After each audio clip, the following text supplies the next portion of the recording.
Tyrone, tell us your earliest boxing memory. Or probably 5 or 6 in back garden. Dad would come home, chuck a pair of gloves to me and my mates, and we'd just get it on in back garden, Royal Rumble, that sort of style. You know, I actually remember once, I think probably 9, 10, we just got a brand new cream carpet, and Dad chucked us all in the living room with gloves on, and someone got a bust nose on it. So that was fun. But no, I've been at it since I was 5 or 6 in back garden. My dad taking me up pads, subconsciously teaching me what I needed to learn for the future. But yeah, going way back then. Do you remember a lot of your dad's career at all? No, I just remember odd shiner every now and then. To be honest, no, I was too young back then to be familiar and remember him sort of going off on weekends and fighting and coming back. So. How old when you actually took up boxing seriously at an amateur club? Probably about 10. I had my first fight at 11.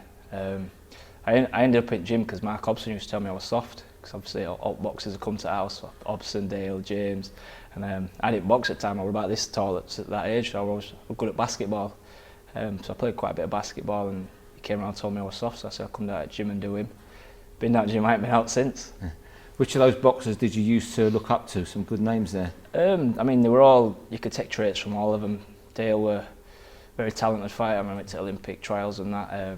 Trophy left up to body were a beauty. James was such a slickster, you know, you didn't see much of that on TV. You were used to seeing your Ricky Hattons and so on. So James were very slick, so I took a lot of that from James, and then Hobson just for his sheer grit. He was always down, but he always got back up. So being around professionals at a young age, was it natural for you to turn professional just after your 18th birthday? Yeah, I mean, I was never really interested in amateurs. I remember saying to my dad, can I just train and turn pro, that sort of thing, and obviously that would have been a daft thing to do, so we learned as trade. And I mean, I had 44 amateurs and boxing all but national champions from about 10 fights in. So no, I always had my eyes on the pros, to be honest. I was never really fussed for the Olympics or any of that sort of thing. But I mean, once you're an England squad, you're in mix, and I never quite made it to England squads, even though I was beating, you know, good fighters. Joe Hughes was 3 years unbeaten or something daft, and just losing to the likes of Ronnie Effrins, and I beat Callum Smith. You know, them sort of names, with names I was mixing with. So you know, I never got my shot, and sod it.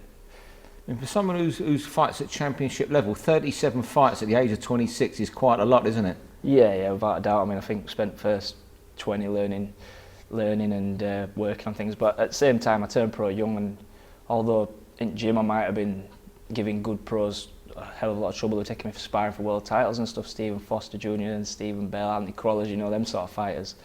But I didn't have the physical strength or, you know, the actual on the night sort of nous to put that into place. So I think it took us a few years to get to where we did, and you know, we're all experiencing it when necessary. So. Yeah. Your dad trains you, and Nigel Hardman, who we've seen on the pads, comes in and helps at all. With your dad, what's it like having him training you? Yeah, and I mean, it's good. It's obviously he's pushing me all the time, and I can't get away with cutting corners like rest of the lads. But you know, it's good. You've always got that pushing. You know that he's in it for me. It's not for his pockets. It's not for his his ego. It's all about me doing the best I can do for me and mine.